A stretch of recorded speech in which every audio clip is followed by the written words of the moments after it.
Welcome to MojoPlays. Today, we're looking at the worst thing about every Assassin's Creed game. Even the best games have flaws. Stand there. I need you to hold that point. For this list, we'll be looking at the worst part of each individual Assassin's Creed game. We'll only be talking about each issue once, even if they're present in more than one game. Before we begin, we publish new content all week long, so be sure to subscribe and ring the bell to get notified about our latest videos.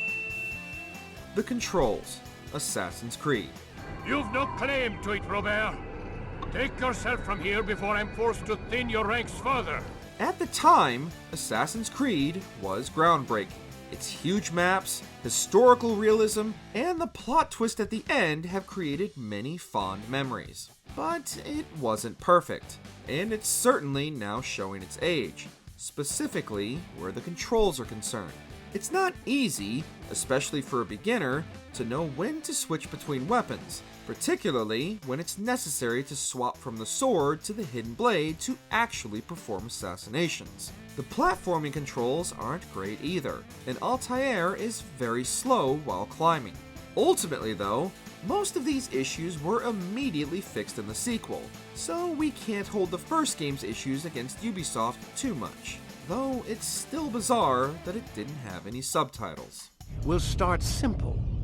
What is a memory, Mr. Miles? Missing content. Assassin's Creed 2. Don't be. I had him killed. Oh. Many people consider Assassin's Creed 2 to be a perfect game, but perhaps it would have been even more perfect had Ubisoft not cut out story content and locked it behind a paywall. Ezio, thank God you're back with us. In fairness, the reason this was done is because the content hadn't been finished yet, but in hindsight, it definitely would have been preferable to delay the game and make sure it was finished. Instead, we got the Bonfire of the Vanities and Battle of Forli DLCs, which added back in the missing memory sequences that the base game clunkily skipped over. The DLC is now all included in the Ezio collection, but it should have never been DLC at all. I'm afraid to say his retreat has come to an end. Animus Walls. Assassin's Creed Brotherhood.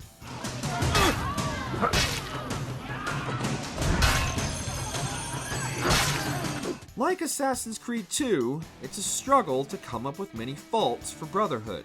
Sure, its multiplayer was absurd, but that all added to the charm. However, it did have one major annoyance: the Animus Walls. These giant walls of white light locked off huge sections of the map until later in the game. We understand that it was done for pacing, to make sure you didn't complete all the side content right away, and to keep opening up new areas of the map. But it was very frustrating and immersion breaking to want to go to that last Borgia Tower, only to find it was still, again and again, stuck behind a wall Ezio can't get through. Tower Defense. Assassin's Creed Revelations.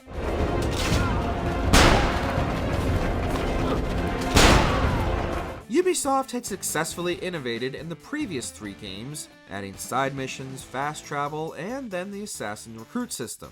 But innovation didn't pay off this time when they incorporated a tower defense minigame into Revelations. You only have to do den defense once in the main story, but if you gain too much Templar attention by doing side missions and buying vendors, you'll inevitably trigger Templar assault on one of your dens. Playing the den defense missions makes the game less fun, but so does avoiding it, since you're constantly paying off heralds to lower your notoriety so that you don't trigger one.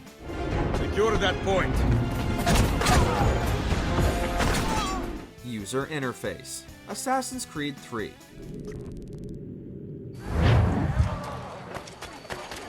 Years on, and Assassin's Creed 3 is still regarded as the black sheep of the franchise. Though it eventually got a remaster that fixed most of the issues people had with it, those issues still stick in our minds, most notably the user interface. The previously simple UI was made messy and convoluted, especially the menus and, most infamously, the weapon and tool select screen. the map was frustrating too, since even synchronizing all the viewpoints didn't defog it fully. It's true there were other issues, like the fact that AC3 introduced the infamous paper chasing challenges that still haven't entirely gone away. But you can avoid chasing the pieces of paper if you're not a completionist.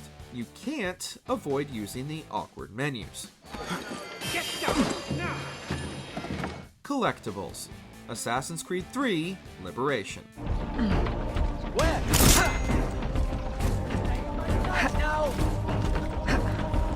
Maybe the real worst thing about Liberation is that it took so long to get a home console release, since it really was one of the best games available on the PS Vita.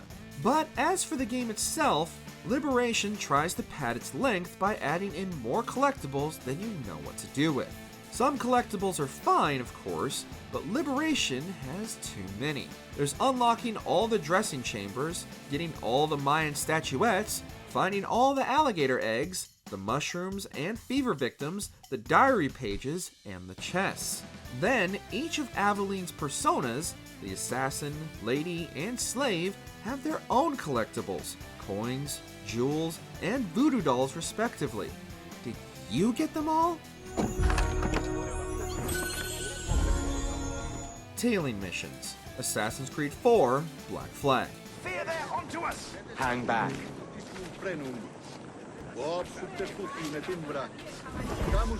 It says a lot about the quality of Black Flag that even with its obsession with tailing missions, it's still beloved by players. But you can't get around the fact that there are too many tailing missions, and they don't get any less annoying the more you do. They do encourage you to make use of all the stealth strategies at Edward's disposal, but was there no other way to give you stealth opportunities than by throwing dozens upon dozens of tailing missions at you? You even find yourself tailing ships, including the notorious mission where you tail a ship through a swamp, then tail people on land, and then have to do a chase. What the hell? Hey! It's too short. Assassin's Creed Rogue. As Grand Master, I must investigate this precursor matter to the end, and witness the death of Achilles' brotherhood. Lots of people skipped Rogue in favor of playing Unity, such as the issue with releasing 2 games on the same day. And it's clear that even within Ubisoft, the focus was mostly on Unity, with Rogue being treated as an afterthought. That's really the game's biggest issue. It's too short, though much of what's there is great. You can extend the length by doing the side content, but the story suffers most of all, coming in at a measly 10 hours. This means it also doesn't spend as much time setting up Shay's targets, which makes it less rewarding when you take them down, since you'll only have talked to them briefly during the tutorials. This is my new creed. I am Shay Patrick Cormac, Templar of the Colonial. Performance issues. Assassin's Creed Unity. This is why I joined the Brotherhood. Yes, not because you shared our ideas or felt called to the service. For revenge. For redemption. It could never be anything else for Unity, still notorious for its bugs and glitches even a decade on. Upon release, only the most high-end PCs had a chance of running Unity with any kind of stability, with constant frame rate drops on PS4 and Xbox One. Considering the consoles were, at the time, only a year old, this didn't reflect well on Ubisoft. As well as the FPS, there was the now legendary face disappearing glitch that's been giving us nightmares for years. Although, it's worth mentioning that Ubisoft has finally ironed out the frame rate issues on the 9th gen hardware, but they haven't fixed Arno's inability to whistle, which makes stealth needlessly tedious. No higher power sits in judgment of us. No supreme being watches to punish us for our sins. Bounty hunts. Assassin's Creed Syndicate.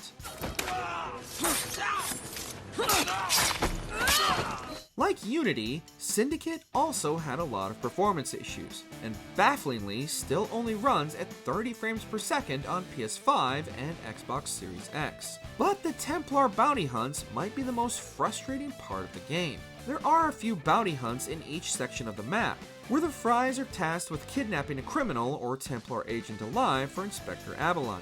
Some of the higher level bounty hunts can be very annoying, and might require you to slowly take out all the surrounding enemies just for a chance at kidnapping the target alive. And then you'll usually have to deal with a carriage chase on the way to Aberland regardless, so much for stealth. Get off the road! Grinding. Assassin's Creed Origins.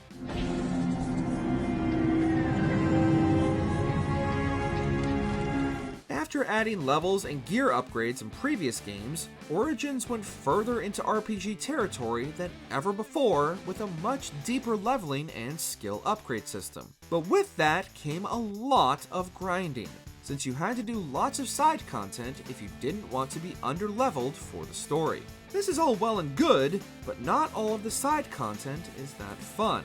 And it was jarring to go from games where you can beat the whole story without doing side content if you don't want to this. The crafting system in Origins was also grindy, requiring you to go out of your way to hunt crocodiles and lions over and over again. Forts. Assassin's Creed Odyssey. A big criticism of Odyssey was that many of the optional objectives were essentially copy and pasted. The forts are the worst example of this, since they're huge, take a while, and offer diminishing returns. If you're trying to tick every objective on the map, you'll be tired of forts before you even leave the first few areas. Aside from completing the location, the rewards aren't that great either. You'll get plenty of loot, sure, and some resources, but you level up so frequently in Odyssey that going out of your way to find loot is rarely worthwhile. And getting into open combat in the fort is only going to get you into trouble with mercenaries, which is even more annoying. Oh, I'll find her. It's too long. Assassin's Creed Valhalla.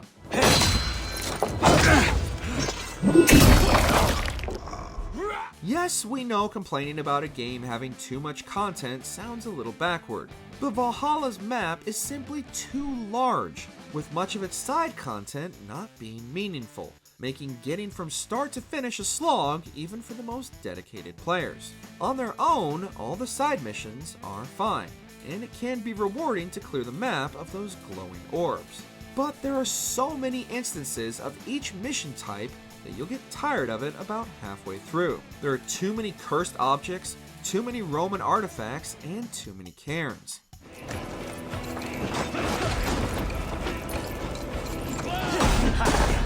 The ending. Assassin's Creed Mirage. It is gone now. We're not going to spoil the ending of Mirage here, but if you're one of the players who stopped enjoying the series as the games got longer, you may have found yourself at a disadvantage when you played it.